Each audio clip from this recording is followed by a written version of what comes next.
Good evening everyone. So I am Altelorin Pilaro from batch 4. So yung topic po natin today ay bakit ang Espiritu ay tumating noong Pentecost or Pentecost.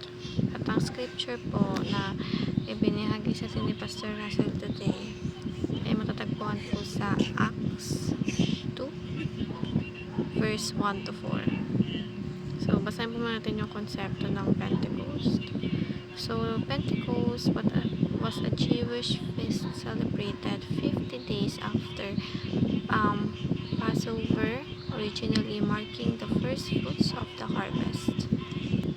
But following the ascensions of Jesus, Pentecost became the day the Holy Spirit was poured out in a new covenant, fullness and power on the disciples. Acts 2. This event marked a dramatic turning point in a redemptive history, transitioning from the Old Covenant work of the Spirit to His New Covenant ministry. Pentecost was the Spirit's empowering of the Church of witness, mission, and transformation. What was once promised was now fulfilled, God dwelling with His people, not just among them. And we have here the 4 types, which is the Passover feast, which is meaning death of Jesus, and the feast of unleavened bread, which is the meaning of burial of Jesus, and the feast of the first fruits was the resurrection of Jesus, and the Pentecost was the giving of the Spirit. And we have here the teachings, which is why Pentecost. Number 1 is first fruits, a harvest of the nations. Number 2 is law, God's Spirit written in our hearts.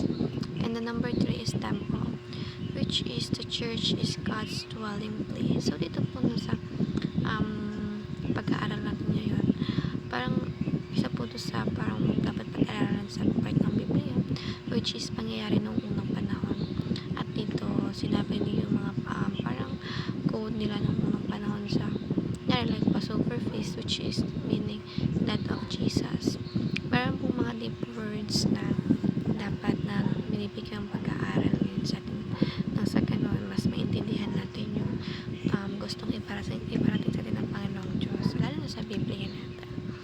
And of course, we have here the 3 applications, which is live a clean life as God's spiritual house, and devote your heart to loving God, and join in the harvest of the nations. So ito, ang gusto lang iparating natin ng Panginoong Diyos is habang hindi pa siya tumarating dito sa lupa, of course, patuloy tayong manghikayat ng ibang tao nang sa ganun mas magkaroon pa, mas dumami pa yung mga nais na kumilala sa Panginoong Diyos, and of course yung mga taong gusto pa magkaroon ng relasyon sa ating Lord, and para hindi lang tayo maliligtas sa araw ng paghuhukom. Syempre it is important